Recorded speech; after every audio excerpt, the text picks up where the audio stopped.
तो मैम तो मैं रिवीजन क्लास तो देख लूंगी, बट टेस्ट तो अटेंड करना जरूरी है ना। हाँ, टेस्ट तो देना है, ठीक है। जहां पर भी आपको इंटरनेट का सही मिले वहां बैठ के दे देना एक बार टेस्ट तो। Yes ma'am. ठीक है, चलिए फिर शुरू करते हैं। Units and dimensions. Question number 1। A student measured the diameter of small steel ball using a screw gauge of least count 0.001 centimeter. The main scale reading is 5 mm and 0 of circular scale division coincides with 25th divisions above the reference level. If screw gauge is a zero error of minus 0.004 centimeter, correct diameter of ball क्या होगा? आप लोगों के पास 2 minute है, 2-3 minute ले लीजिए, कोई दिक्कत नहीं है, इसको सॉल्व कीजिए।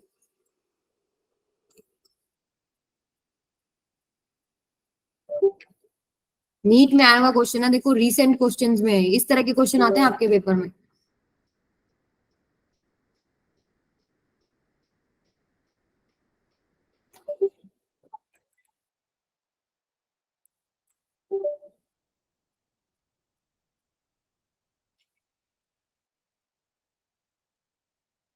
सभी बच्चे ट्राई करेंगे?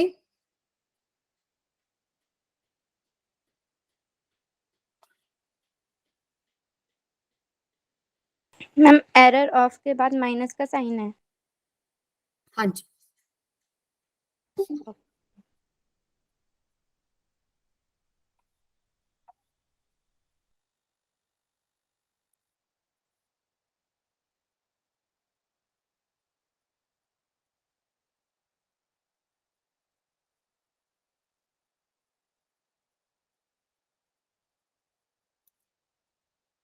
क्या क्या गिवन है देखो, लिख देती हूँ मैं।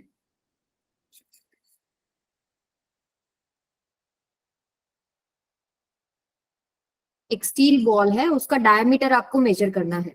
तो आपको स्क्रू गॉज याद है ना, कहां पर आपको बॉल को फिक्स करना पड़ेगा? स्टड और स्पिंडल के बीच में, ठीक है। जो स्क्रू आपको दिखता है और स्टड के बीच में। लीस्ट काउंट आपको स्क्रू गॉज का गिवन है 0.001 सेंटीमीटर, ठीक है। उसके बाद मेन स्केल रीडिंग कितना है? मेन स्केल रीडिंग MSR लिख रही हूं मैं, ये कितना है? 5। हाँ मैम जी, इसका आंसर बी होगा मेरे हिसाब से। Answer B. B ma'am B. Yes ma'am B. ठीक है, देखते हैं आपका सही आया नहीं, बाकी सभी भी निकालें। उसके बाद क्या है? The main scale reading 5 mm and 0 of circular scale division को coincides with 25 divisions above the reference level. कहने का मतलब क्या है कि ये रेफरेंस लेवल होता है मेन स्केल का, और जो आपका सर्कुलर स्केल है वो इसमें होता है जिसका 25 डिवीजन ऊपर है। ये है आपका सर्कुलर स्केल का 0 और ये है मेन स्केल का 0। इनके बीच में कितना डिविजन आ रहे हैं? 25 डिविजन, ठीक है। तो अब इसका मतलब एरर है। Main scale reading is 5 mm and 0 of circular scale division coincides with 25 division above the reference. अच्छा, ये एरर के लिए नहीं है, मतलब आपने अगर बॉल को फिक्स किया तो उसमें कितना डिवीजन आया है? 25 डिवीजन आया है। उसके बाद if screw gauge has a 0 error, अगर 0 एरर मतलब कि क्या है? अगर जब वो 0 से 0 होता है तो कोई एरर नहीं होता। जब आपका जो स्क्रू गॉज है वो बंद है, स्पिंडल और स्टड के बीच में कुछ भी नहीं है, बिल्कुल टच है वो आपस में, उस समय जो मेन स्केल का 0 और जो सर्कुलर स्केल का 0 वो मैच करता है। लेकिन अगर वो मैच नहीं करता है तो एरर होती है। अब इन्होंने एरर को विद साइन दिया हुआ है, इन्होंने नेगेटिव एरर बता रखी है। क्या बता रखा है? नेगेटिव एरर -0.004 सेंटीमीटर, ये आपकी एरर है, ठीक है। तो सबसे पहली बात हम लोग क्या करते हैं? रीडिंग कैसे होती है? मेन स्केल पे कितना है? 5 mm, ठीक है। ये क्या है? 5 mm।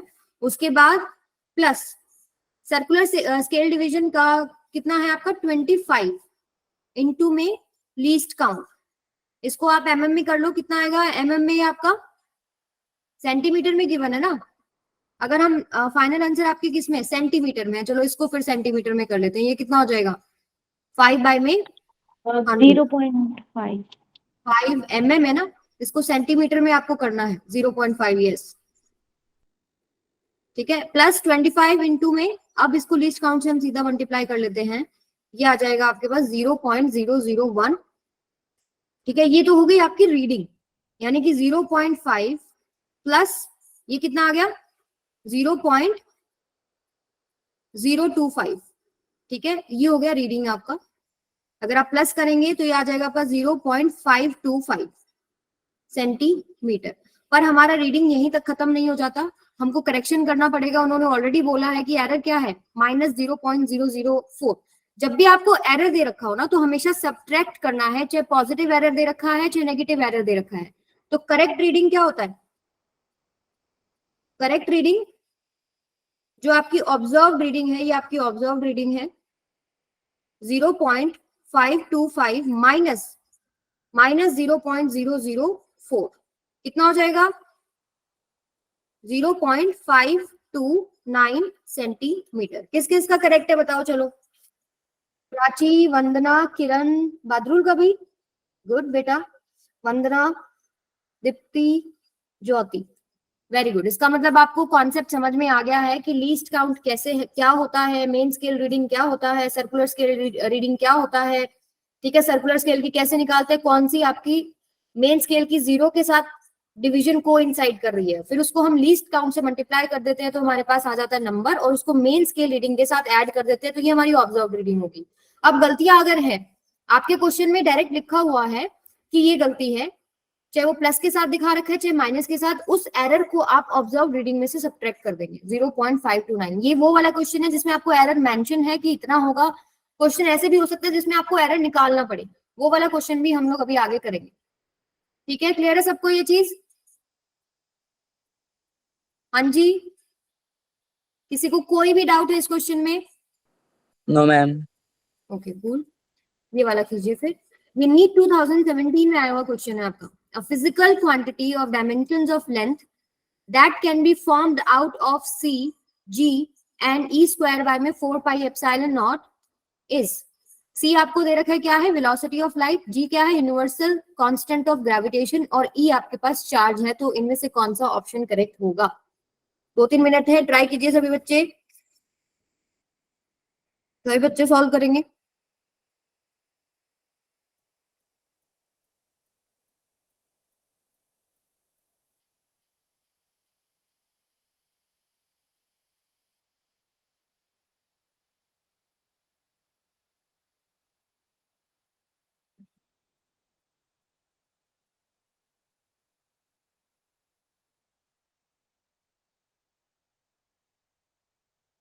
सॉल्व कर रहे हो कि नहीं?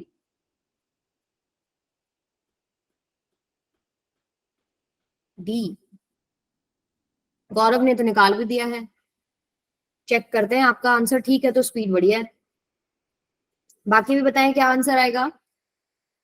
देखिए हिंट मैं दे देती हूँ, फिजिकल क्वांटिटी है जो कि डिपेंड किस पे कर रही है, सी पे, जी पे और ई स्क्वायर बाय में 4 पाई एप्सिलॉन नॉट। अब इनका कितना पावर पे डिपेंड कर रही है वो नहीं पता है, इसको ए मान लो, इसको बी मान लो, इसको सी मान लो, ठीक है। और उन्होंने बोला है कि फिजिकल क्वांटिटी का डायमेंशन आपका क्या है, डायमेंशन ऑफ लेंथ, यहाँ पर आप लेंथ लिखेंगे, ठीक है, सिर्फ लेंथ आएगा और कुछ नहीं। This is equal to some constant K, और आपके पास यहाँ आ जाएगा C, speed of light. Speed of light का कितना होता है, एल टी माइनस में 1 स्पीड का, चाहे लाइट की स्पीड है, आपके पास डायमेंशन क्या होता है, एल टी माइनस में 1। अच्छा, ग्रेविटेशनल कांस्टेंट जी का किसी को पता है? जी का देखो, फोर्स इज इक्वल टू होता है 2 मासेस m -1 L3 और t -2। ओके चलिए चेक करते हैं, आपका सही आया नहीं। जी का आपको डायमेंशन निकालना है ना, तो एफ आर स्क्वायर बाय में m1 m2। फोर्स का क्या होता है, ml t -2 और r का l स्क्वायर डिवाइडेड बाय में m स्क्वायर। तो कितना बन जाएगा ये बेटा, बताइए कितना बनेगा? जी का m की पावर -1 और लेंथ का क्यूब और t की -2, क्या सभी का यही आया है? m की पावर -1, l की पावर 3, t की पावर -2 और g का जो डायमेंशन है, इसको याद रखिए, बहुत जगह आपका यूज होगा। और अभी स्पेसिफिकली यूनिट्स एंड डायमेंशन का जब आप कर रहे हो तो जी का आपको याद भी होना चाहिए, और आप निकाल सकते हो अगर आपको फॉर्मूला पता है। Gravitational force of attraction between the two bodies, chapter जो आपका इस टर्म का लास्ट चैप्टर है, उसमें आप इसको डिटेल में पढ़ेंगे।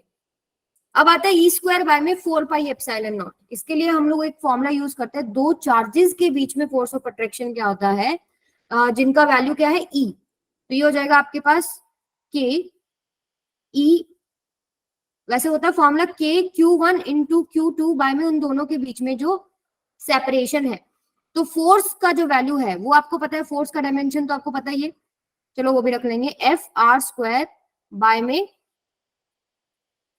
के, this is equal to Q1 into Q2। ये मैंने इधर क्यों रखा है, क्योंकि आपको बोला है उन्होंने कि E आपके पास क्या है, E इज चार्ज, यानी Q1 Q2 दोनों ही क्या है आपके पास E, तो यहां से क्या हो जाएगा ये ई स्क्वायर।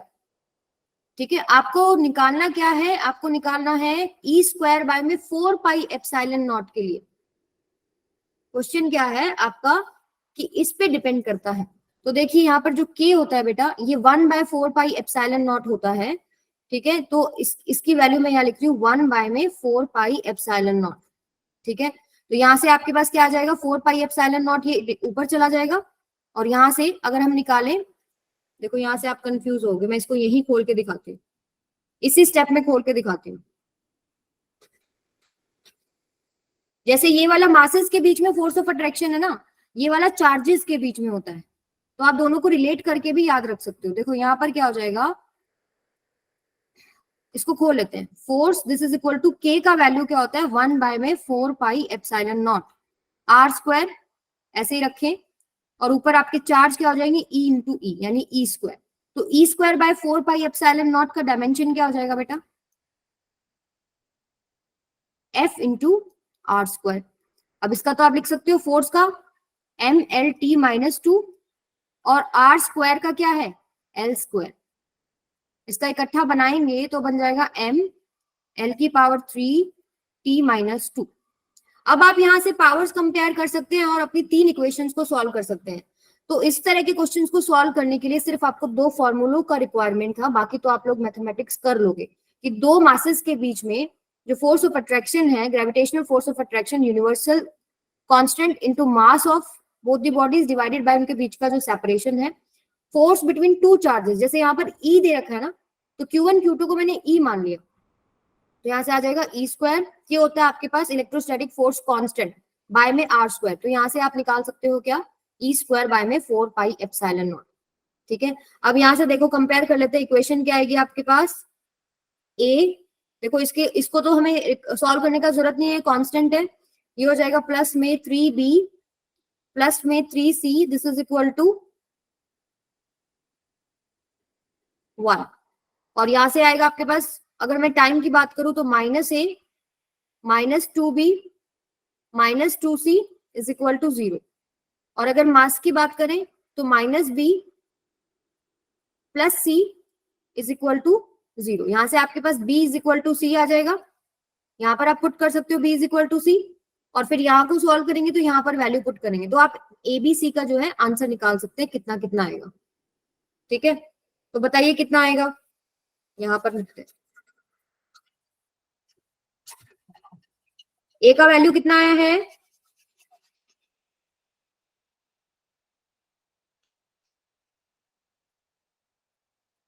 तो सबसे पहले आपका B is equal to C। ठीक है, इस इक्वेशन को हमने सॉल्व किया, इसमें B is equal to C कर लेते हैं, तो -A -2B -2B, B is equal to C put कर दिया, इक्वल्स टू 0, तो आपके पास A किसके इक्वल आ गया, 4B -4B। ठीक है, इसमें आप पुट कर सकते हैं A प्लस में 3B प्लस में 3C, तो यहाँ पर आप कैसे पुट कीजिए, यहाँ पर ऐसे कर लो, जो A का वैल्यू है वो भी -4B, ठीक है, और प्लस में 3B प्लस में 3C, उसको भी B में कर लेते हैं, इज इक्वल टू 1। तो अगर आप इसको सॉल्व करेंगे 6 - 4 यानी कि 2B इज इक्वल टू 1, यानी B आ गया आपके पास कितना बेटा 1/2। अगर B आ गया तो C का वैल्यू भी सेम है, B is equal to 1/2, C is equal to 1/2। अब A नहीं निकाल सकते, A का वैल्यू कितना हो जाएगा -4 इंटू में 1/2, 2 1 जा 2 2 जा, तो आपके पास -2 आंसर आ गया। अब सारी पावर्स आपके पास आ गई, तो अब उसको आप लिख सकते हैं यहाँ पे,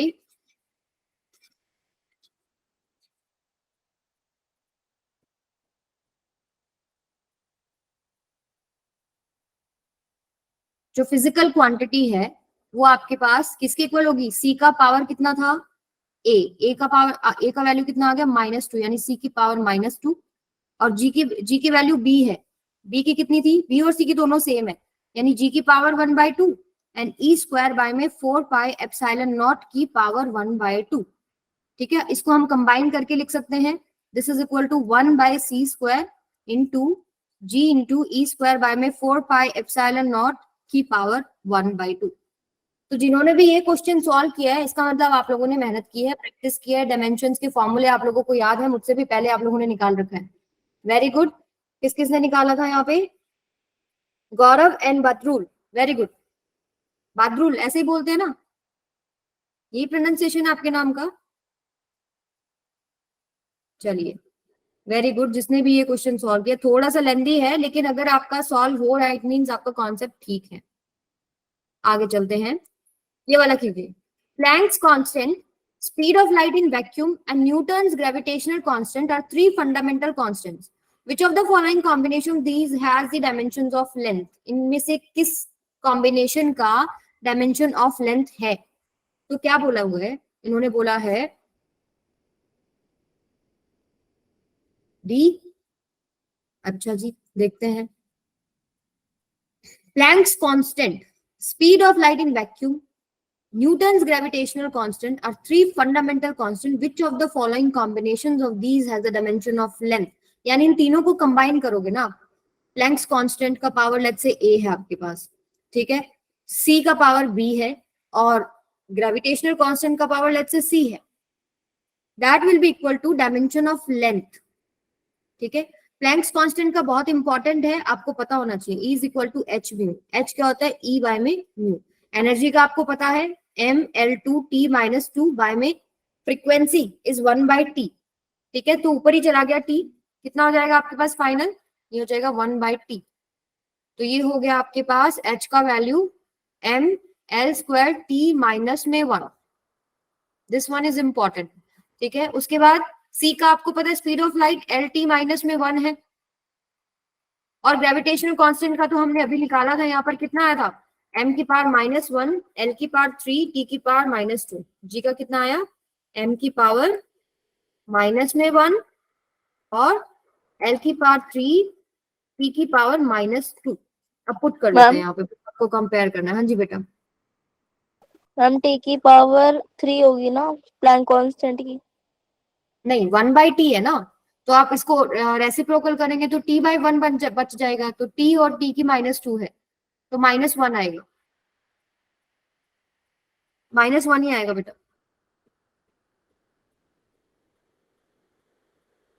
frequency is 1/t not t, तो t आपका न्यूमरेटर में चला गया पावर 1 के साथ। Okay ma'am. ठीक है, तो यहाँ पर mL²T-1 की पावर a, c के आपके पास LT-1 की पावर b, और g कितना है आपके पास, m की पावर -1, l की पावर 3, t की पावर -2 की पावर c। अब बस सॉल्व करना है, निकालो जरा कितना कितना वैल्यू आ रहा है एबीसी का।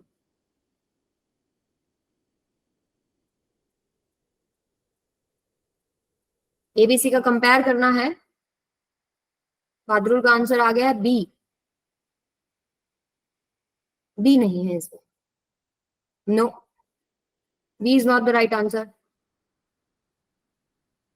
यानी a minus C is equal to 0, 2a plus b plus 3c is equal to 1, और t का देखिए तो -a minus b minus 2c is equal to 0। अब यहाँ से मैम राइट आंसर ए है, ए आंसर है, किसने निकाला है, बदरुल। Very good. पहले गलत क्यों निकाला, थोड़ा सा मिस्टेक हो गया था। कोई बात नहीं, 2a प्लस b प्लस में a इज इक्वल टू 1, मैंने क्या करा, a को c पुट कर लिया, मैं दोनों इक्वेशन में पुट कर रही हूँ, a को c या c को a, मैंने क्या पुट कर दिया यहाँ पे 2a प्लस b, एक सेकेंड,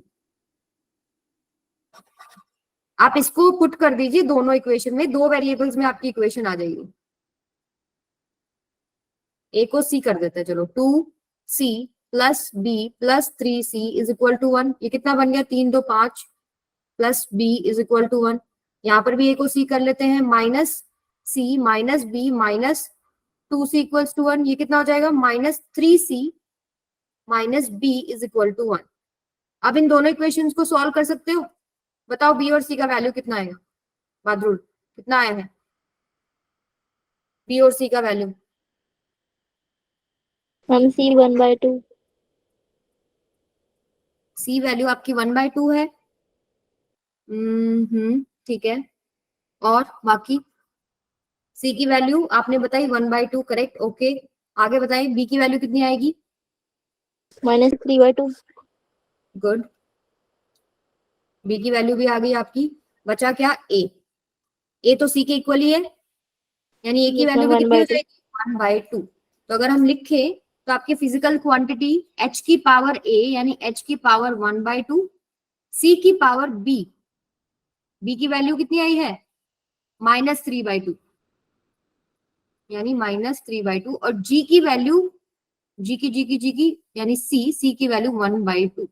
तो आप लिख सकते हैं 1/2 को under root h G by में c की पावर -3/2 को मैंने नीचे लिख लिया। ये आपका आंसर हो जाएगा, ठीक है। तो आपका आंसर आ गया है ये, करेक्ट। किसी को डाउट है?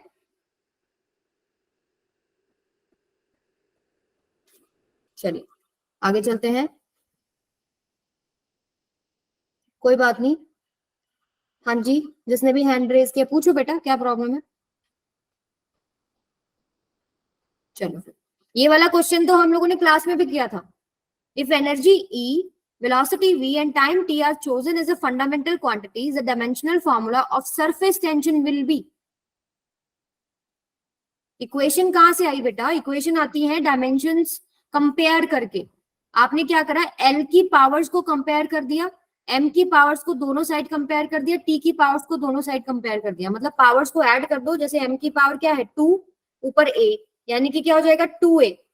इधर L की पावर कितना है B, यानी 2A प्लस B। यहाँ कितना है 3 और यहाँ C 3C। ऐसे पावर्स को कंबाइन करके इधर L की पावर कितनी है 1, उसके साथ कंपेयर कर दिया। ऐसे ही M की करेंगे, ऐसे ही T की करेंगे, 3 इक्वेशन आएंगी, सॉल्व करेंगे, वैल्यू पुट करेंगे, आंसर आ जाएगा, ठीक है। अब ये कीजिए, if energy, velocity and time are chosen as fundamental quantities. Generally हम क्या फंडामेंटल क्वांटिटीज देते हैं? Mass, length, time. लेकिन ये बोल रहे हैं कि E, V और T को फंडामेंटल क्वांटिटीज लो, तो dimensional formula of surface tension क्या हो जाएगा? तो सबसे पहले सरफेस टेंशन होता क्या है? Force by length. Perpendicular force होता है ये सरफेस पे जो लग रहा होता है, डिवाइडेड बाय में लेंथ।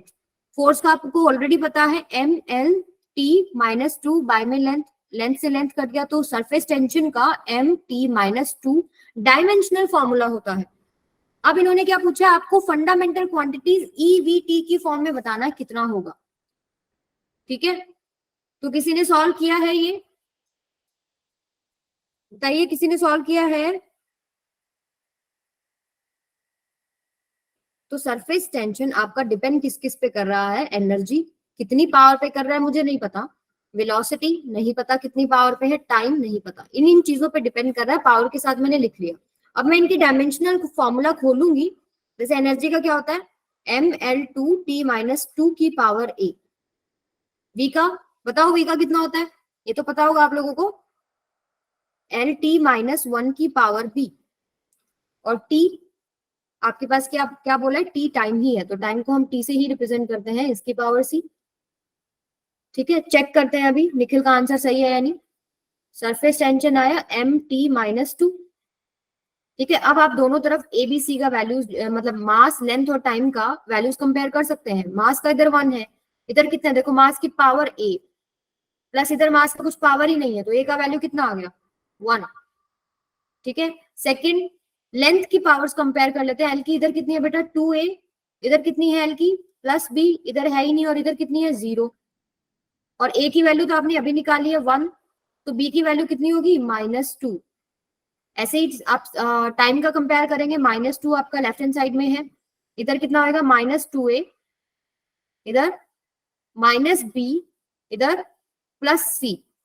अब देखो b का वैल्यू आपको पता ही है, a का वैल्यू पता है, तो आपके पास टाइम का वैल्यू कितना आएगा, सॉरी आपके पास किस चीज को निकालना है, हमने c को निकालना है।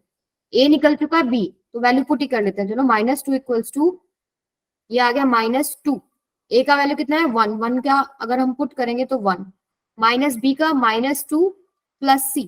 अगर इस इक्वेशन को हम सॉल्व करते हैं तो -2 equals to -2 plus 2 plus c। ठीक है, तो ये तो इधर से कैंसिल ही हो रहा है, तो c की वैल्यू आ रही है -2। ठीक है, अब आप पुट कर दो कि सरफेस टेंशन आपके पास क्या आ रही है, e की पावर a यानी 1, v की पावर कितनी थी b यानी कि -2, और c कितना आ रहा है आपका -2। ये आंसर आ रहा है। सही आ रहा है आप लोगों का? a की 1 आनी चाहिए। मैम हाँ जी, मैम सी की वैल्यू 0 होगी क्या? नहीं 0 नहीं होगी बेटा। ये देखो ना, यहाँ से एक ये वाले दोनों 2 तो कट जाएंगे, देखो इसको आप इधर लेके जाओगे +2 हो जाएगा, -2 + 2 0 हो गया, लेकिन एक 2 तो यहाँ पर भी है ना, इसको आप उधर लेके जाओगे, तो आंसर आपका डी है। कौन कौन बता रहा था बी? बी नहीं है, डी है। बादरुल ने सही प्रैक्टिस कर रखी है इसका मतलब। ठीक, ठीक है, और किसने? किरण ने निकाला, वेरी गुड। तनीषा ने भी निकाला है, वेरी गुड बेटा, गुड। चलिए फिर आगे चले, शुड वी मूव फॉरवर्ड और नॉट, बताइए बेटा। चलिए ये कीजिए, इन एन एक्सपेरिमेंट 4 क्वांटिटीज, आज पीयूष के आंसर नहीं आया अभी तक। In an experiment, 4 quantities A, B, C, D are measured with percentage error 1%, 2%, 3%, 4% respectively. Percentage error दे रखी है आपको, कैसे निकालते हैं परसेंटेज एरर, याद है किसी को? मान लो आपके पास एब्सोल्यूट एरर है डेल्टा ए, डिवाइडेड बाय में उसका मीन वैल्यू इनटू 100 करते हैं, तो जो आपके पास आंसर आता है परसेंट में, इसको क्या बोलते हैं? Percentage error in A quantity, जो भी आपका ए जो भी है, जो भी फिजिकल क्वांटिटी है। ठीक है, तो इन्होंने परसेंटेज एरर दे रखी है आपको पी की, अलग अलग जो एबीसीडी है इनके लिए, तो परसेंटेज एरर इन पी कितना होगा ये निकालना है। अभी आए हो, चलो निकालो फिर।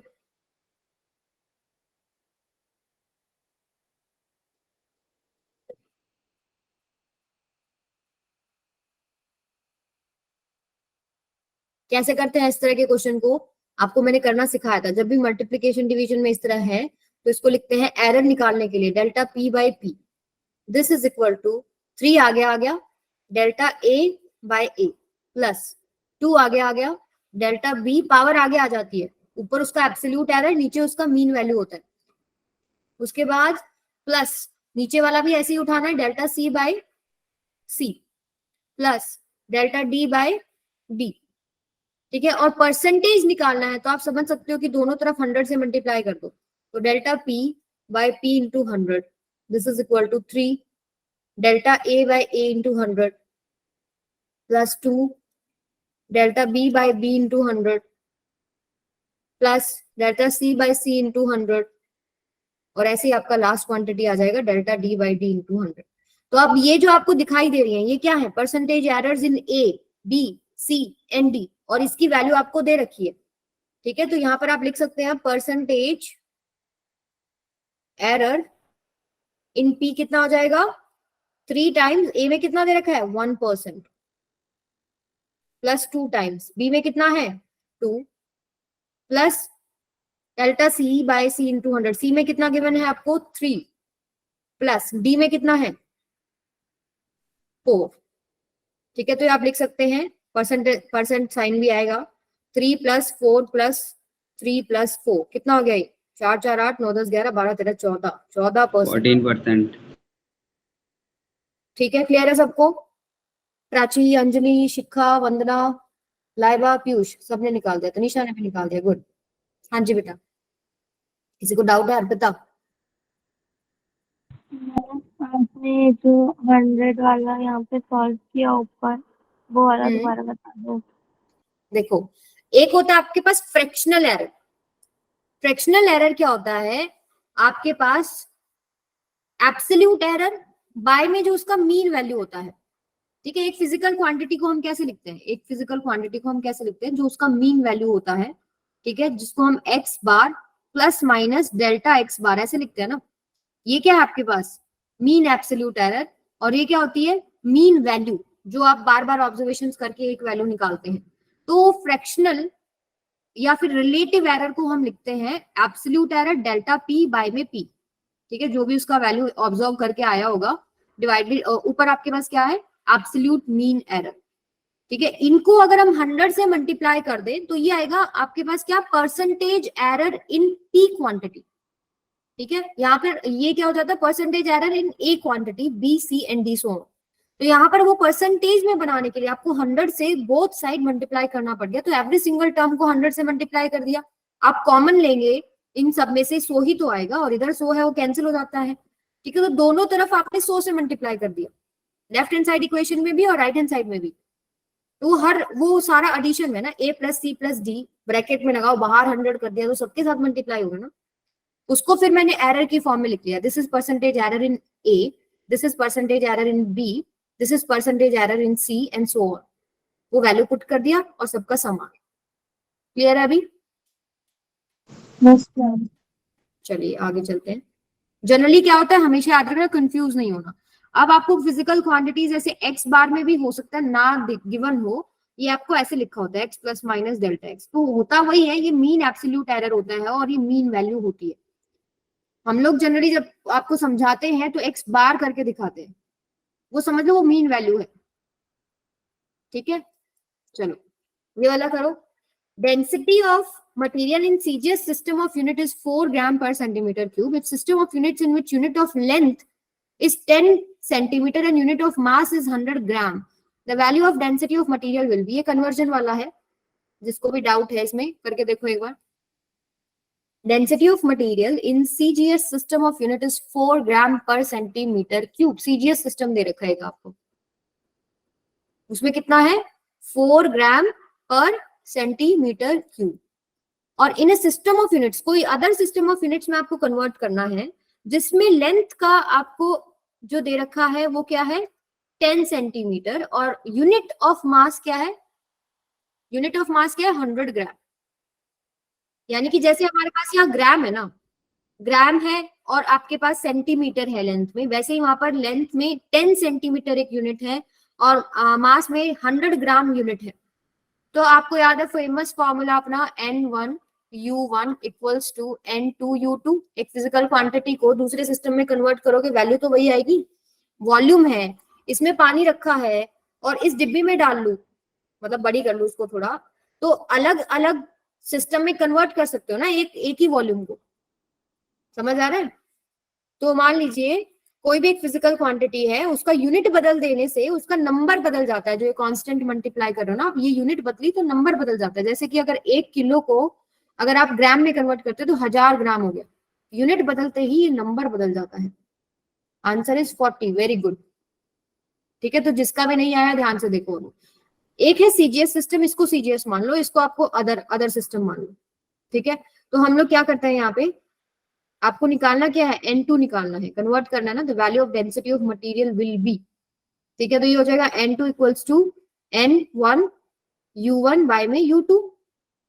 अब देखो यहां से भी आप सीधा सॉल्व कर सकते हो। N1 की वैल्यू आपको कितनी दे रखी है, 4 ग्राम पर सेंटीमीटर क्यूब। क्या है आपके पास, 4 ग्राम पर सेंटीमीटर क्यूब, यही है ना यूनिट आपकी। और अगली यूनिट वो क्या बोल रहे हैं, अगली यूनिट क्या है आपके पास, आपके पास मास में है, मास में कितना है, 100 ग्राम पर सेंटीमीटर क्यूब। यानी कि अब सेंटीमीटर क्यूब है, 3 बार सेंटीमीटर है, तो यहाँ पर क्या हो जाएगा, 10 सेंटीमीटर का क्यूब। सेंटीमीटर ना होके यहाँ पर क्या है, 10 सेंटीमीटर। तो अगर यहाँ से भी सॉल्व करेंगे तो भी हो जाएगा आपके पास, ग्राम पर सेंटीमीटर क्यूब कट जाएगा, 4/100 डिवाइडेड बाय में 1000। तो ये कटा, ये कटा, ये हो गया 40 यूनिट्स। या तो ये तरीका है, या वही आप M1 bye L1, M1 bye M2 की power A, L1 bye L2 की power B, T1 bye T2 की पावर C, वैसे भी कर सकते हो, ठीक है, क्लियर है सबको। वहां पर आपके पास देखो टाइम तो आएगा ही नहीं पिक्चर में, टाइम की तो पावर 0 हो जाएगी, टाइम है ही नहीं डेंसिटी में। सिर्फ L1/L2 जब आप करेंगे तो ऊपर पावर कितना आएगा 3, जैसे यहाँ पर 3 दिख रहा है ना सेंटीमीटर क्यूब। डेंसिटी क्या होता है, डेंसिटी होता है मास पर यूनिट वॉल्यूम। तो 3 लेंथ की पावर पे डिपेंड करता है और मास की 1 पावर पे डिपेंड करता है। तो वहां से भी कर सकते हो और ऐसे यूनिट को डायरेक्ट लिख के भी कर सकते हो, कोई प्रॉब्लम नहीं, ठीक है। चलिए फिर आगे चले क्या, चलो फिर ये करो। Dimensions of Planck's constant are same as energy, power, momentum, angular momentum, what? इनमें से किसके साथ dimensions of Planck's constant same है? तो सबसे पहले तो प्लैंक्स कांस्टेंट का डायमेंशन पता होना चाहिए, अभी निकाला भी था हम लोगों ने पीछे। L2 T-3 T-1 energy by -1 बिल्कुल। तो ऊपर आपके पास 1/T, T ऊपर चला जाएगा, mL2 T-3, ये हो गया आपके पास प्लैंक्स कांस्टेंट का। तो अब इनमें से आपको -1 बताना है, इनमें से आपको बताना है किसके साथ आपका वैल्यू मैच कर रहा है। तो सबका आपको डायमेंशन निकालना आना चाहिए। पहले तो एनर्जी का तो आप सीधा बता दो कितना है, mL2 T-2। पावर का कितना है, पावर क्या होता है, energy by time. What is power, energy by में टाइम। तो एनर्जी का जो भी है आप लिख सकते हो mL2 T-2 बाय में टाइम। तो ये कितना हो जाएगा, mL2 T-3। आंसर डी होगा मैम। आंसर तो डी होएगा, power power power energy by time mL2 T-2 time.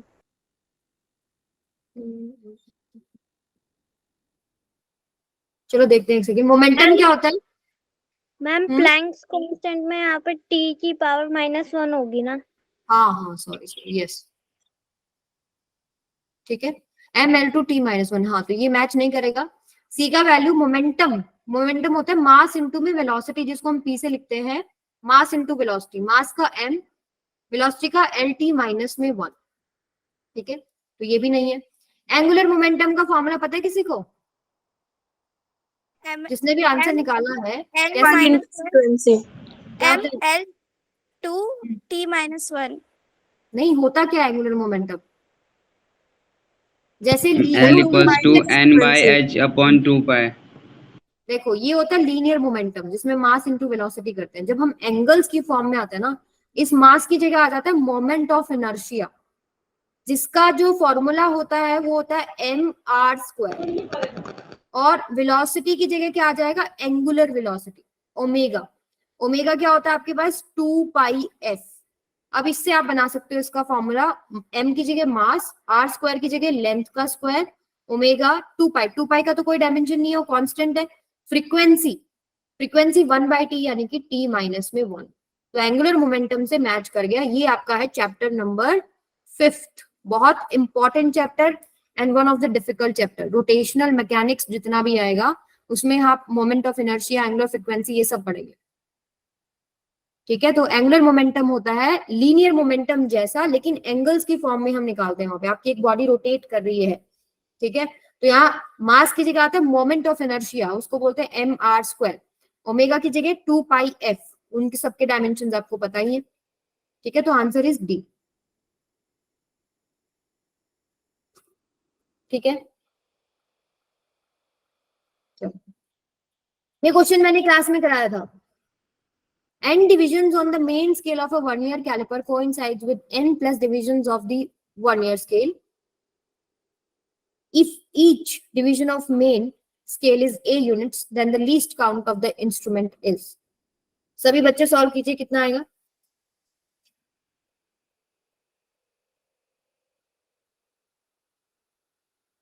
याद है आप लोगों को लीस्ट काउंट वर्नियर स्केल में कैसे निकालते थे?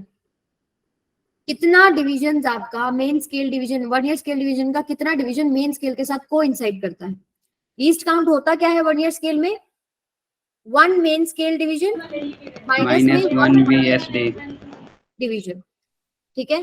तो यहां से आपको एक मेन स्केल डिवीजन और एक वर्नियर स्केल डिवीजन का पता होना चाहिए। हम जनरल इंस्ट्रूमेंट मान लेते हैं, जो हमारा इंस्ट्रूमेंट है वो जनरल इंस्ट्रूमेंट है, जिसमें जो मैम डी होगा। दे रखा है, तो 1 mm मान लो ये, आप इसको चलो कॉमन ले लेना।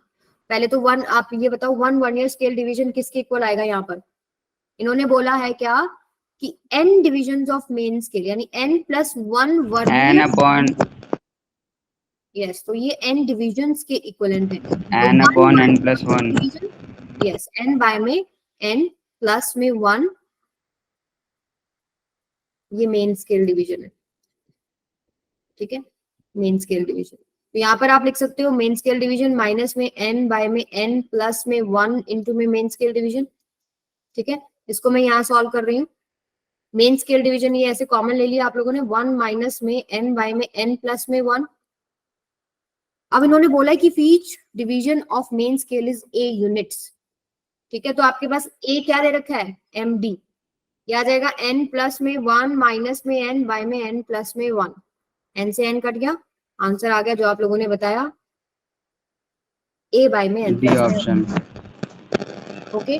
तो कोई भी आपको क्वेश्चन दे सकते हैं कि इतना वन ईयर स्केल डिवीजन इतना मेन स्केल डिवीजन के साथ कोइंसाइड कर रहा है, तो वन ईयर स्केल डिवीजन निकाल लो।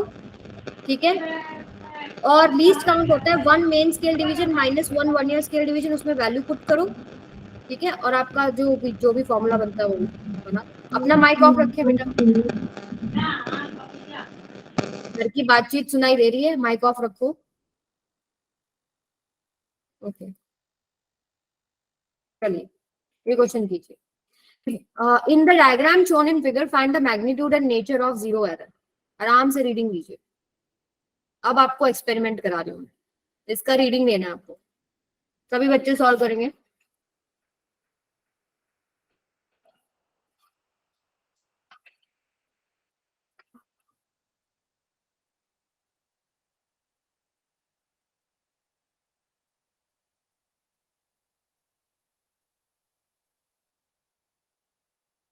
रीडिंग लीजिए भाई, कैसे लोगे? तो आपको ऐसे एक दो क्वेश्चन देखने को मिल सकते हैं जिसमें रीडिंग आपको लेना है।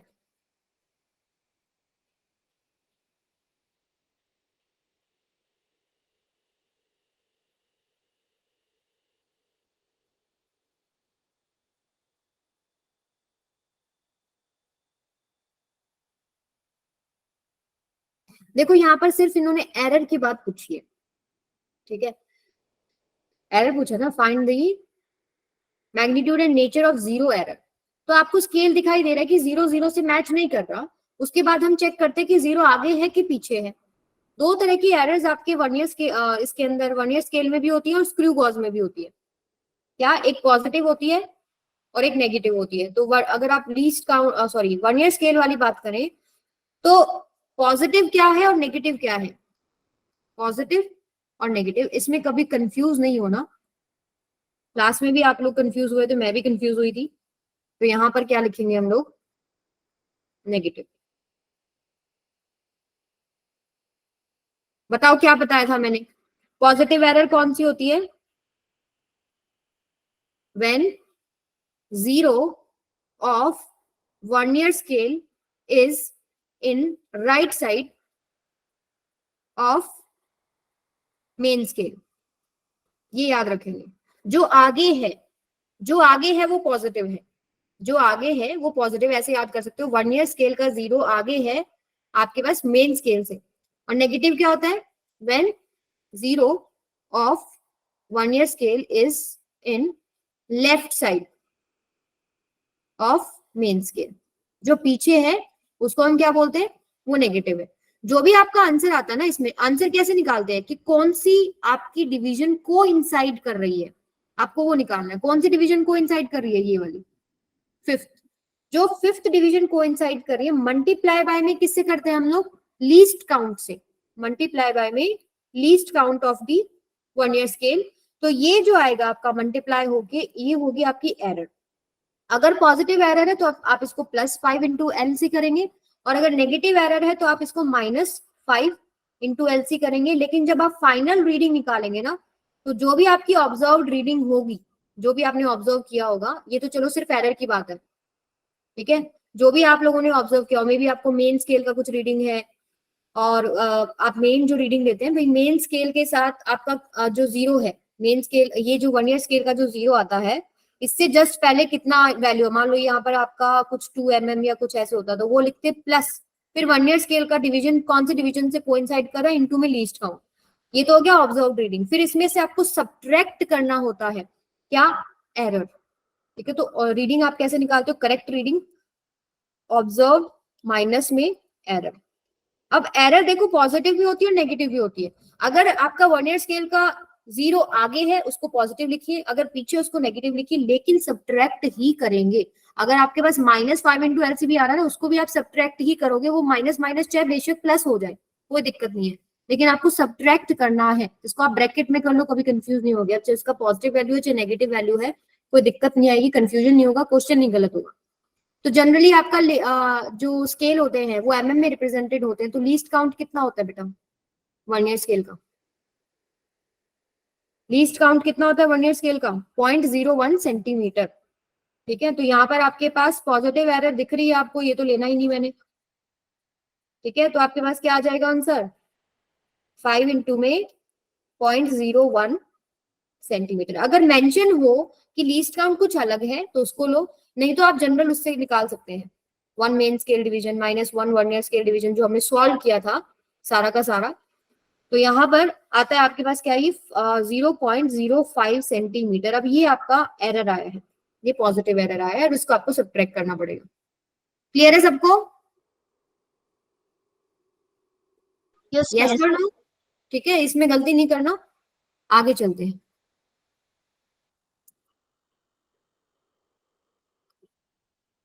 हाँ जी अंजलि बोलो, कोई प्रॉब्लम है?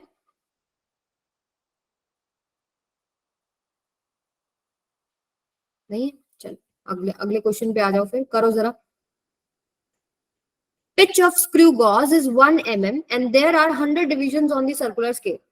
In measuring the diameter of sphere, there are 6 divisions on the linear scale and 40 divisions on circular scale coincides with the reference line. Find the diameter of the sphere. Try करो, देखो इस पूरा units and dimensions में अगर कोई गलती आप कर सकते हो ना, वो इन्हीं क्वेश्चंस में है। अदरवाइज देखो सिग्निफिकेंट फिगर्स निकालना आसान है, राउंड ऑफ करना आसान है, अब तो आप डायमेंशंस भी निकाल पा रहे हो, कन्वर्जन आप कर पा रहे हो, ठीक है, फॉर्मूला आप निकाल पा रहे हो। अगर और कोई फंडामेंटल यूनिट्स में आपको दे दूं, सब तरीके के क्वेश्चन करे ना हम लोगों ने, तो ये 1-2 प्रैक्टिस कर लेना, पिच वगैरह निकालना, लीस्ट काउंट निकालना, इन पे फिर गलती नहीं होगी। और जो आपके कन्वर्जन वाले हैं वो भी इंपॉर्टेंट क्वेश्चन है, फॉर्मूला ड्राइव करना, फॉर्मूला चेक करना, ये सब क्वेश्चन आने चाहिए। अगर प्रिंसिपल ऑफ होमोजेनिटी क्या होता है, अगर आपके पास इस तरफ डायमेंशन कुछ है इक्वेशन के, वही डायमेंशन उस तरफ होगा। 2-3 क्वांटिटीज में ऐड करके दे दूं तो सेम डायमेंशंस में ही क्वांटिटी ऐड होती है या सब्ट्रैक्ट होती है।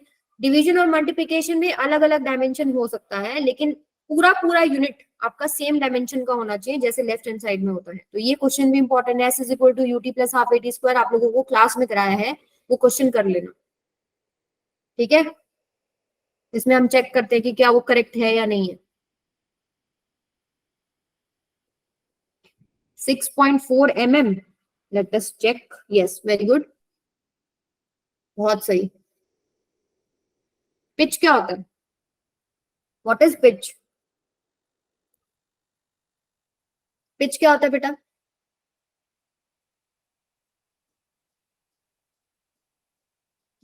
जब सर्कुलर स्केल एक रोटेशन लेता है तो या तो स्क्रू कितना मूव किया, या स्क्रू के थ्रेड्स के बीच में कितना डिस्टेंस है, या मेन स्केल का आपका एक डिवीजन दिखाई देता है, उसको क्या बोलते हैं, पिच बोलते हैं, ठीक है। तो लीस्ट काउंट हम लोग कैसे निकालते हैं, लीस्ट काउंट होता है पिच बाय में number of circular scale division, ठीक है, पिच बाय में number of circular scale division. तो अभी इन्होंने क्या देखा, पिच दे रखा है 1 mm और नंबर ऑफ डिवीजन दे रखे हैं 100, तो लीस्ट काउंट कितना होगा 0.01 mm। आगे क्या बोले, in measuring the diameter of sphere there are 6 divisions on the linear scale, यानी कि मेन स्केल के ऊपर 6 डिवीजन आपको दिखाई दे रही है। मेन स्केल पे क्या दिखाई दे रही है, 6 डिवीजन। तो यानी मेन स्केल रीडिंग कितना हो गया, मेन स्केल रीडिंग कितना हो गया, एक यूनिट जो मेन स्केल पे है ना, 2 यूनिट्स के बीच का ये जो डिस्टेंस है, या कह लो एक डिवीजन से दूसरे डिवीजन के बीच का जो डिस्टेंस है, यही पिच होता है ना, ठीक है। और यही आपका जो स्क्रू कितना पीछे मूव करते हैं, स्क्रू के थ्रेड्स के बीच का डिस्टेंस होता है। तो आपको दे रखा है मेन स्केल में दो डिविजन के बीच का डिस्टेंस यानी 6 डिविजन है, तो 6 मल्टीप्लाई बाय में 1 mm यानी 6 mm हो गया। और 40 डिविजन आपके सर्कुलर स्केल पे है, यानी जीरो ऐसे कॉन्साइड कर रहा है कि 40 डिवीजन आ चुके हैं। ठीक है, जो मेन स्केल का जीरो है वो आपका 46th division of circular scale के साथ कोइंसाइड कर रहा है। तो आपका सर्कुलर स्केल रीडिंग कितना हो जाएगा, 46 इंटू में लीस्ट काउंट 0.01 यानी कि 0.46 mm। तो टोटल रीडिंग कितना हो जाएगा, main scale reading plus circular scale reading, तो 6.46 mm। अब देखिए यहां पर हम इसको थोड़ा सा राउंड ऑफ कर सकते हैं, जैसे आपको सभी आंसर दो दो में दे रखे हैं ना, तो 6.46 राउंड ऑफ भी नहीं कर रखा इन्होंने तो। 46 डिवीजन है, 40 डिवीजन, 40 डिवीजन है, ये 40 है। ठीक है, ये 40 हो गया, इसको आप 6.4 लिख सकते हैं, 6.4 mm। तो जिसने भी निकाला था, निखिल, लाइबा, बदरुल, वेरी गुड बेटा, कीप इट अप, 6.4 mm। चलें आगे,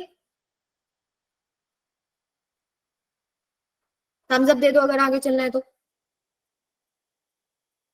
हाँ जी बोलो, जिसको भी डाउट है नाजो, एंड जिसने भी हैंड रेज किया है। मैम रिपीट कर दो यहाँ से, 6 इंटू 1 mm है ना मैम यहाँ से। अच्छा ये देखो, आपको स्क्रू गॉस का सेटअप याद है, कुछ ऐसे होता था, कुछ ऐसे, यहाँ पर आपका स्क्रू लगा होता है, यहाँ पर आपको जो ऑब्जेक्ट मेजर करना है वो लगा होता है, यहाँ आपका मेन स्केल होता है, यहाँ आपका सर्कुलर स्केल होता है, और ये थिम्बल होता है पीछे, ऐसे ही था ना। ठीक है, तो आपको ये जो स्केल दिख रहा है इसके ऊपर ऐसे डिविजन होती हैं, इसको मेन स्केल बोलते हैं, और ये जो इसके ऊपर डिविजन है इनको सर्कुलर स्केल डिविजन बोलते हैं।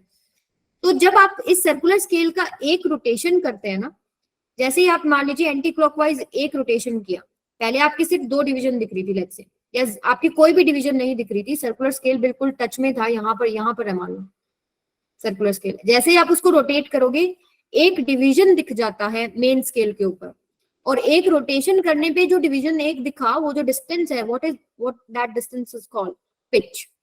और वही सेम डिस्टेंस होता है, वैसे आगे इस क्वेश्चन में यूज नहीं हो रहा, लेकिन जो यहाँ पे एक आपके स्क्रू बना होता है ना, स्क्रू के दो थ्रेड्स के बीच में कह लो, या स्क्रू कितना पीछे मूव किया, वो जो डिस्टेंस है वो सेम होता है, वो सब पिच होती है, 3 पिच होगी, मतलब ये सेम, ये डिजाइन इस तरह होता है कि ये जो पीछे मूव करे एक रोटेशन पे, तो एक डिवीजन आपको मेन स्केल पे दिखे, दो थ्रेड्स के बीच का जितना डिस्टेंस है उतना ही वो पीछे मूव करता है। अगर आप मान लीजिए आपके पास ऐसे चूड़ी चढ़ी हुई है ना, आप उसको पीछे मूव करोगे तो एक चूड़ी अंदर चली जाएगी, ऐसे बोल सकते हैं।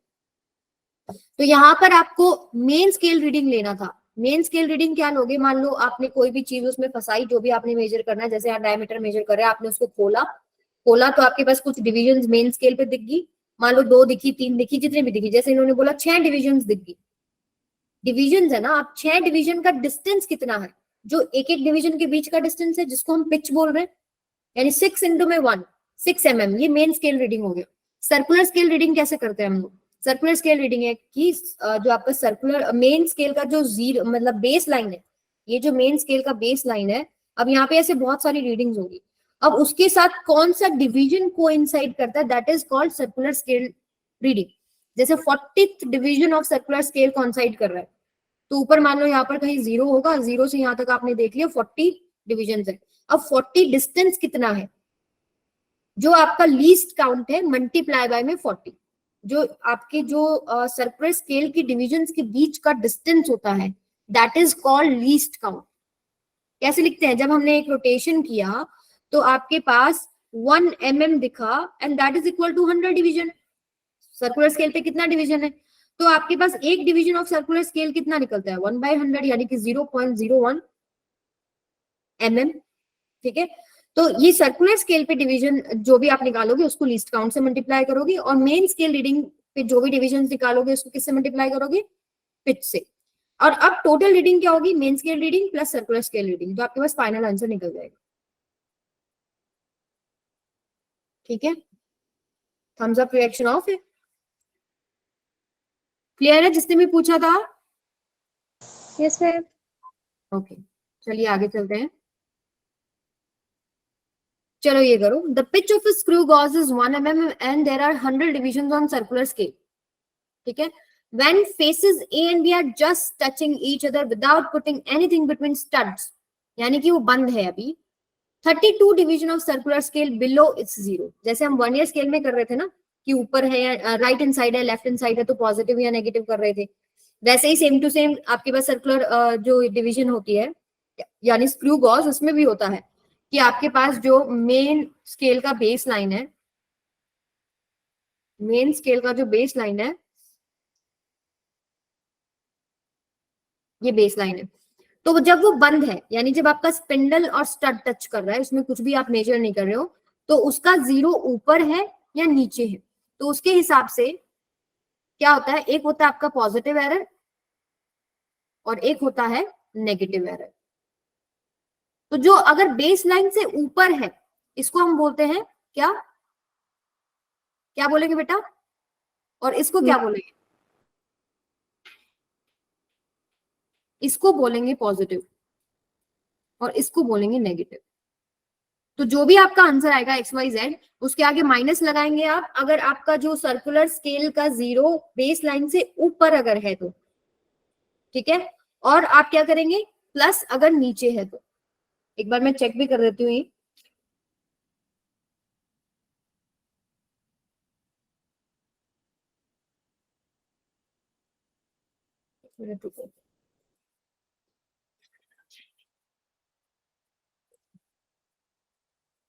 क्या बताया मैंने पॉजिटिव आपको, when zero of circular scale is below the base line, बिल्कुल ठीक बताया. इसको लिख लीजिए एक बार, कहीं पर गलती नहीं करोगे. When zero of circular scale is below base line, below base line, ठीक है, ये बेस लाइन से नीचे अगर है तो पॉजिटिव है, और ये क्या है, when zero of circular scale is above base line. तो इसको अपने तरीके से कोई शॉर्टकट बना लेना कि कंफ्यूजन नहीं हो, 1 ईयर का भी और इसका भी, दोनों को रिलेट करके बनाना हो, कैसे ही बनाना हो आपकी मर्जी है. जैसे 1 ईयर का तो सिंपल सी बात है, अगर 1 ईयर का जीरो आगे है मेन स्केल से, आगे मतलब पॉजिटिव, पीछे मतलब नेगेटिव, ठीक है. तो इसको भी आप ऐसे ही कर सकते हो कि आपका इस ये वाला जो डायरेक्शन है नीचे की तरफ जो है ये आगे है, नीचे वाला क्या है बेस लाइन से आगे है, तो इसको आप क्या बोल सकते हो पॉजिटिव, और ये बेस लाइन के पीछे है, इसको आप नेगेटिव बोल सकते हो. तो व्हाटएवर जो भी आपको सुटेबल लगे, अपना एक शॉर्टकट याद रखे जिससे इसमें कंफ्यूजन नहीं हो. अब क्वेश्चन पे आ जाते हैं. The pitch of screw gauge is 1 mm and there are 100 division, तो लीस्ट काउंट निकल जाएगा 1 बाय में 100, दैट इज 0.01. आंसर भी निकाल दिया, very good. No ma'am, answer है 3.84 mm. गुड, सही आया. When faces in A and B are just touching each without putting anything between studs, 32nd division of circular scale below its zero. अब ये error है, 3.84. error कितना है, sorry मैंने हाँ ये, तो एरर निकालना है आपको जो डिवीजन आपका कोइंसाइड कर रहा होगा. अब जैसे जैसे ऊपर होगा मान लो या नीचे होगा, आप बोल रहे बिलो इट्स जीरो, यानी कि आपका जो सर्कुलर स्केल का जीरो है वो नीचे है, तो ये जो डिस्टेंस है वो कैसे निकलेगा, इसमें 32 डिविजन आ गए, तो 32 इंटू में लीस्ट काउंट, 32 इंटू में लीस्ट काउंट कितना हो गया ये 0.32 mm. आगे क्या बोला है, और अब आपके पास ये एरर क्या है, पॉजिटिव है तो हमको पॉजिटिव ही रखना है. आगे बताओ. When a glass plate is placed between the stud and the linear scale reads 4 division. अब है 4 division linear scale पे आ रहा है, तो जो पूरा रीडिंग निकाल रहे हैं वो आ गया 4. फिर आगे क्या है, circular scale read 16 division plus circular scale reading 16 into में लीस्ट काउंट, कितना हो जाएगा ये 4 प्लस में 16 इंटू में 0.01, यानी कि कितना हो गया 4.16 mm. लेकिन करेक्शन भी करना पड़ेगा, इसको क्या करना पड़ेगा माइनस सब्ट्रैक्ट करना पड़ेगा, ठीक है. तो करेक्ट रीडिंग क्या हो जाएगा 4.16 माइनस में 0.32, कितना आया था आप लोगों का आंसर 3.84. क्या नाम बेटा आपका, Deepti. Deepti, yes ma'am. Good बेटा. अंजलि का भी निकल गया, बादरुल ने तो आज सारे आंसर निकाला है, निखिल, दीप्ति, यस दीप्ति ने सबसे पहले निकाला आज, शिवम ने भी निकाला, गुड. तो आज हम लोगों ने स्क्रू गॉज, वर्नियर कैलिपर के खूब सारे प्रैक्टिस करे, डायमेंशंस हम लोगों ने कर लिए, कन्वर्जन का क्वेश्चन हम लोगों ने कर लिया है। अब देखते हैं क्या बचा है आगे। अच्छा, ये आपकी क्लास में मैंने होमवर्क दिया था एक दिन, आप लोगों ने करा है ये? अभी हम लोगों ने पीछे डिस्कस किया, इसका आंसर बताओ क्या है? ये आईआईटी मेंस का क्वेश्चन है बेटा, 2018 में आया हुआ है। देखो क्या आपको आईआईटी मेंस का क्वेश्चन आता है कि नहीं आता, चेक करो। Density of material in the shape of a cube is determined by measuring three sides of the cube and its mass. If the relative errors in measuring the mass and length are respectively 1.5%, अब देखो ये relative error actually percent में दे रखा है, ठीक है? नहीं तो आपके पास रिलेटिव या फ्रैक्शनल एरर को हम सिर्फ फ्रैक्शन में बताते हैं, बट इट्स ओके, वो अगर दे रखा है उन्होंने परसेंट में दे रखा है। And 1% the maximum error in the determining the density, maximum error पूछा है आपसे कितना होगा।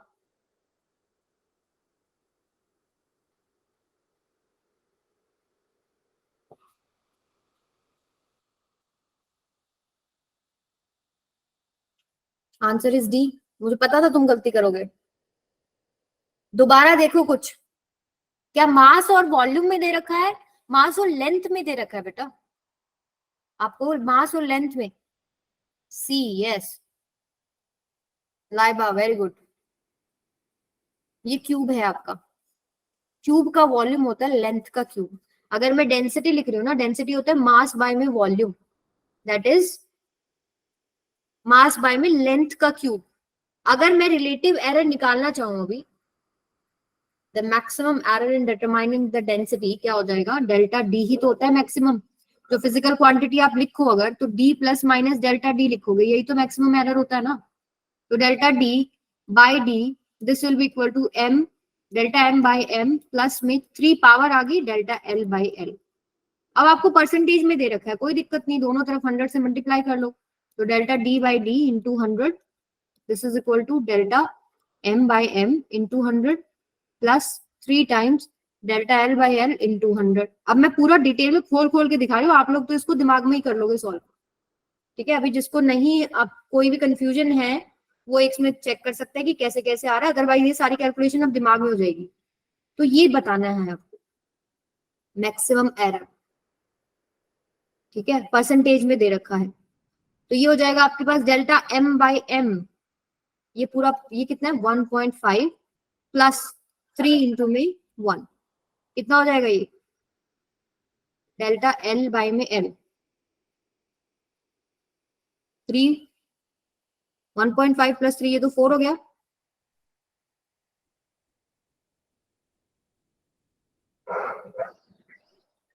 वन 1.5% प्लस में 3 इंटू 1, 3.5% नहीं, 4.5 ही आएगा आंसर बेटा। मैम मेरा सही था। ठीक है, 4.5 आएगा। बाकी मैं एक बार चेक कर देती हूँ इसका आंसर, तब तक आप लोग आगे वाला क्वेश्चन सॉल्व करो। ये वाला स्क्रीनशॉट ले लो चाहे एक बार।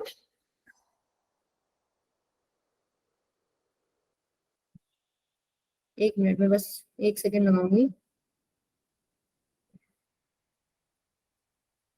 मे भी कोई डेटा हम लोगों ने गलत लिख दिया हो, एक बार चेक कर लेते हैं।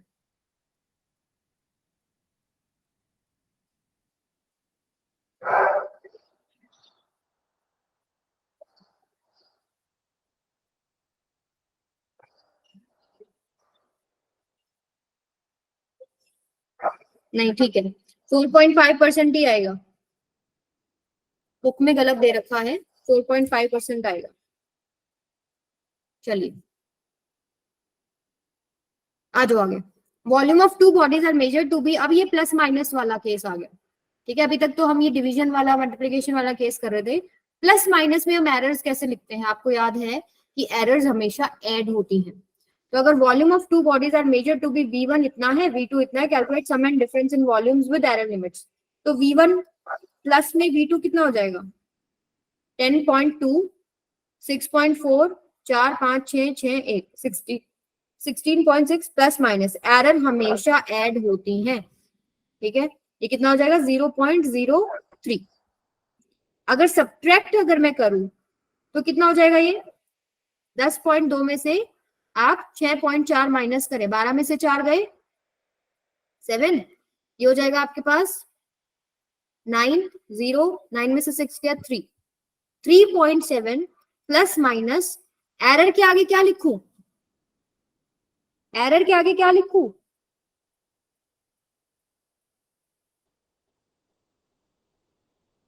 एरर के आगे, एरर हमेशा ऐड होती है, एरर में अब 0.03 ही लिखेंगे, चाहे क्वांटिटी सब्ट्रैक्ट हो रही है चाहे क्वांटिटी ऐड हो रही है, एरर्स हमेशा ऐड होंगी।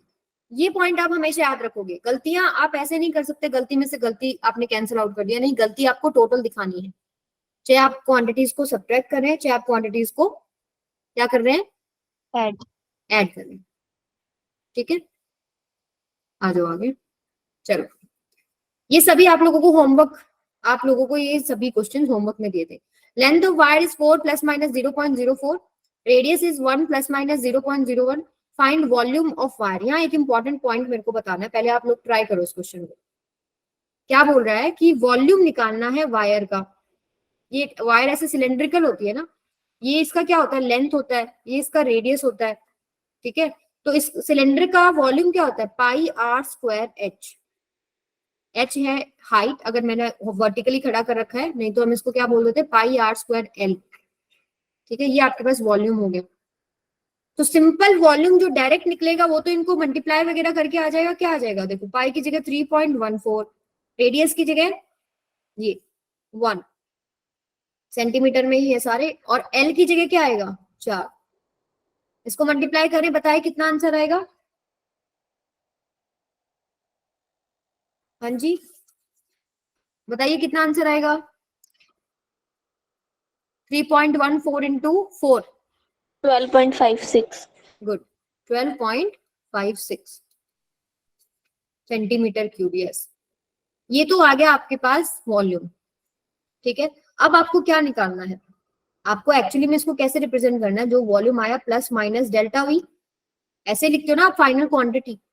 जो आपके पास फाइनल वॉल्यूम आएगा वो कैसे आएगा, जो आप लोगों ने डायरेक्ट मल्टीप्लाई किया वो, और प्लस में डेल्टा वी भी तो निकालना पड़ेगा। अब डेल्टा वी कैसे निकाल सकते हैं, अब इस फॉर्मूले को यूज कर लो, v is equal to pi R square L. तो डेल्टा वी बाय में v क्या हो जाएगा, देखो इस केस में अब कांस्टेंट नहीं लेना, हमको डेल्टा निकालने के टाइम कांस्टेंट नहीं लेना। 2 into delta R by R plus delta L by L, ऐसे निकलेगा। ठीक है, यहाँ पर आपका पाई नहीं आएगा, पाई डायरेक्ट जब मल्टीप्लाई करके जो फॉर्मूले में वैल्यू पुट कर रहे हैं बस वहां आएगा, एरर निकालते हुए नहीं आएगा कांस्टेंट का वैल्यू। तो 2 इंटू में डेल्टा आर यानी कि 0.01 बाय 1 प्लस में डेल्टा एल 0.04 बाय में 4। यहाँ से अगर आप सॉल्व करेंगे तो 2 इंटू में कितना हो गया, ये 0.02 यानी कि कितना आ गया, 0.04। ये आ गया आपके पास डेल्टा वी बाय वी। मुझे तो डेल्टा वी निकालना है, डेल्टा वी क्या हो जाएगा, v इंटू में 0.04। अब v तो आप निकाल चुके हो, v कितना था 12.56, 12.56 मल्टीप्लाई बाय में 0.04। इसको सॉल्व कीजिए, ये आपके पास लगभग 0.5। लगभग आएगा 0. पहले ये देखो, ये ठीक लिखा है हम लोगों ने 4, 0.01, 0.01। यहाँ गलती की है ना, देखो ये ट्वाइस सिर्फ इसके साथ है, तो ये आपके पास क्या हो जाएगा, ये यहाँ पर क्या आएगा आपके पास फाइनल आंसर में 0.03 आएगा ओनली।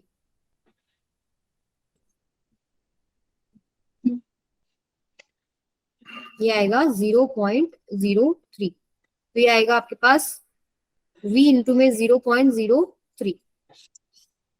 ठीक है, इसको हटा दीजिए, यहाँ पे 3 आएगा, मतलब कहने का ये है, यहाँ 3 आएगा।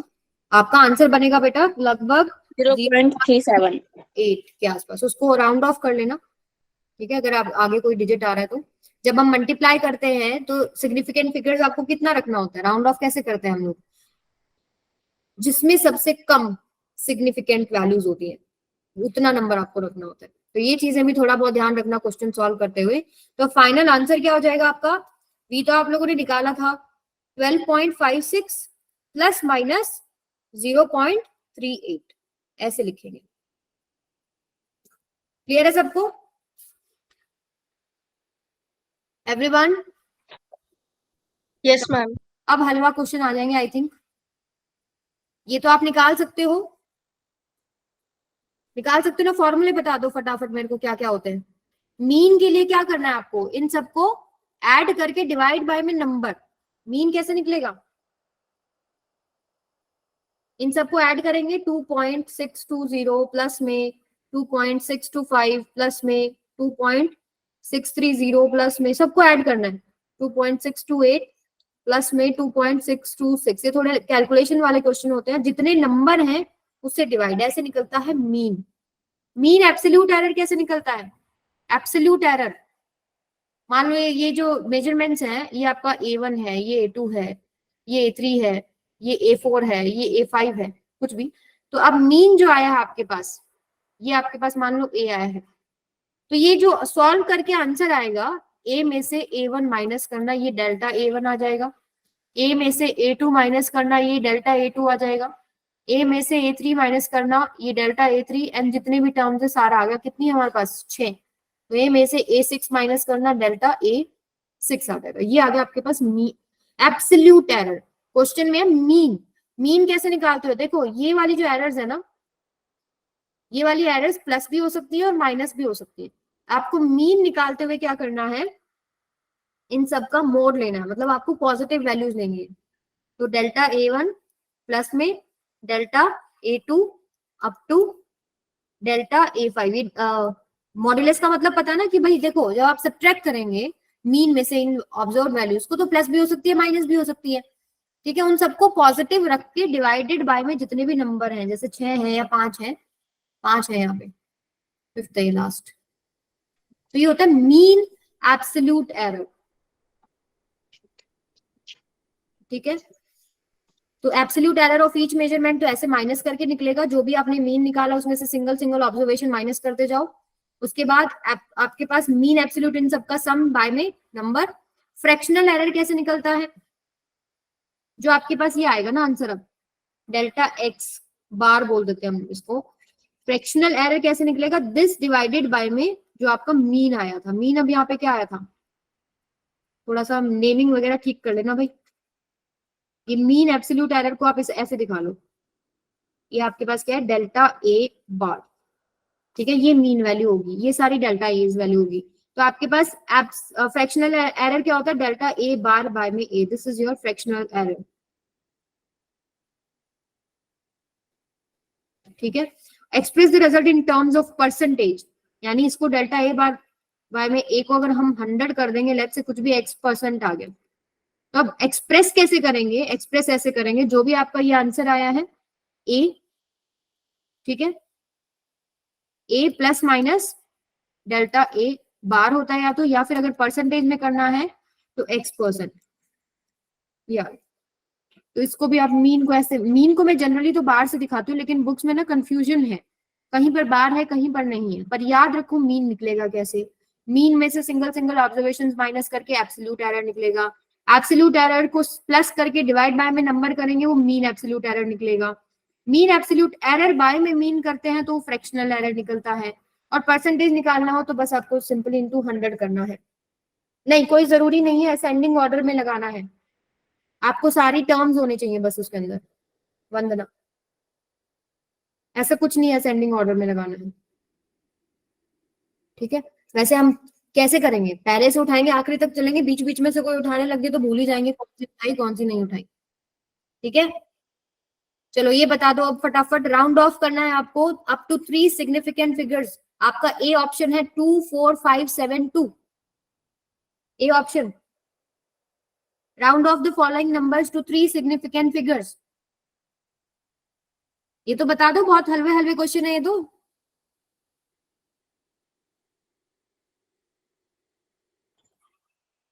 कहाँ गए भाई सभी, 246, मेरी आवाज आ रही है सबको, एक बार आ रही है तो थम्स अप करना बेटा, रिएक्शन नहीं मैसेज में।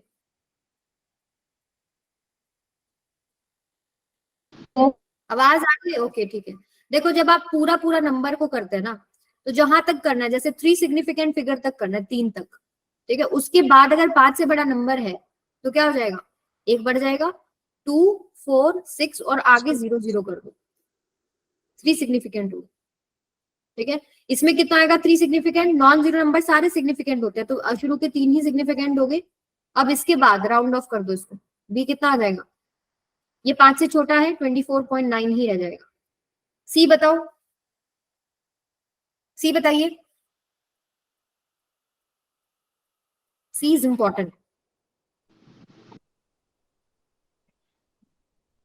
सी बताएंगे। 37। देखो ये आएगा आपका 3 सिग्निफिकेंट। अब देखो कभी भी 5 आ जाए ना, और 5 के आगे या तो 0 या 5 कुछ भी हो, तो अब आपको इस नंबर को चेक करना है। अगर ये आपके पास ऑड है तो 1 बढ़ जाएगा 36.4, अगर ये इवन होता तो बढ़ता नहीं। अगर यहाँ 0 की बजाय कुछ भी नॉन जीरो नंबर होता, 1 2 3 4 5 कुछ भी, तो आपका सिंपली 36.4 ही हो जाता, चाहे इवन होता चाहे ऑड होता कुछ भी। लेकिन 5 के आगे अगर 0 या 5 है तो आप क्या करेंगे, ऑड है तो 1 बढ़ाएंगे, इवन है तो नहीं बढ़ाएंगे, तो 36.4 इज दी आंसर। अगला, अगला 3 सिग्निफिकेंट फिगर, वही देखो 5 के आगे 0 हो गया, तो यानी अब इसको चेक करो, ये ऑड है या इवन, ये इवन है, इवन है तो ये ऐसे ऐसे कैसे रहेगा, तो 42.4 इंटू 10⁹ ऐसे रिप्रेजेंट कर दीजिए, क्योंकि ये सिग्निफिकेंट नहीं होता। अगर यहाँ भी काउंट करोगे तो इसको नहीं काउंट करते हम लोग, ठीक है।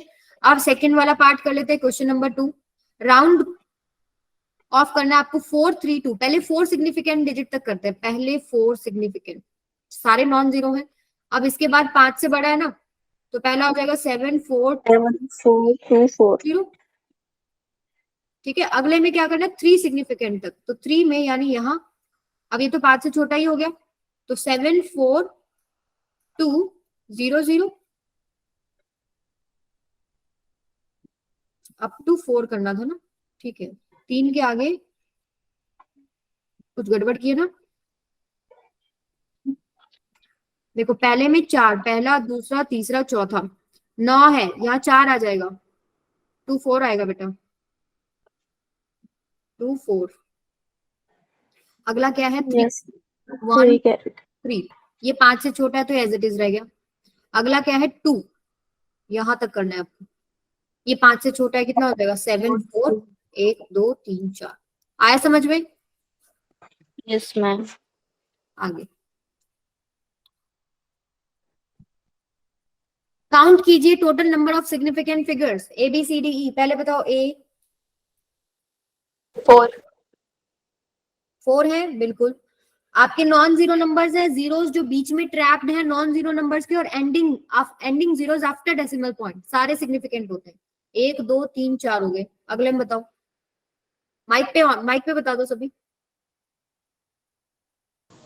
ये तो होता नहीं, ये भी नहीं होगा। आफ्टर डेसिमल भी आपको एंडिंग जीरो लेना है या ट्रैप्ड जीरो लेना है, तो 2 ही होगा। यहाँ बताओ 3 मैम 2। मैम ये नहीं होगा बेटा, ending zero after decimal point होना चाहिए, ठीक है। और इनिशियल जीरोस चाहे डेसिमल पॉइंट के बाद है या डेसिमल पॉइंट से पहले है, वो हमको काउंट नहीं करना। इसमें 4। अब देखो एंडिंग जीरोस है ना, यानी ये तो सिग्निफिकेंट है ही, ठीक है। आप बोलते मैम ये भी तो पॉइंट से पहले है, लेकिन बेटा ये नॉन जीरो नंबर है और ये जीरो सिग्निफिकेंट है। 2 सिग्निफिकेंट नंबर्स के बीच में अगर कोई जीरो है वो भी आपको काउंट करना है, तो कितना हो गया 4। क्लियर? वो ट्रैप्ड जीरो है एक तरीके से। इसमें कितना हो जाएगा 1 2 3 4 5 6, ये तो सारी की सारी आ गई। इसमें कितना हो जाएगा, ये तो होती नहीं सिग्निफिकेंट में, ये हो जाएगी 1 2 3 4।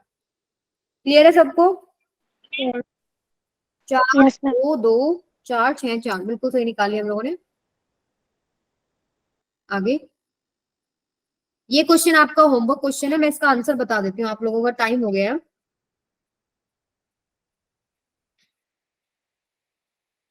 आपका आंसर इसमें आएगा 2.7 प्लस माइनस 0.14। सभी बच्चे सॉल्व कीजिएगा, सिंपल है।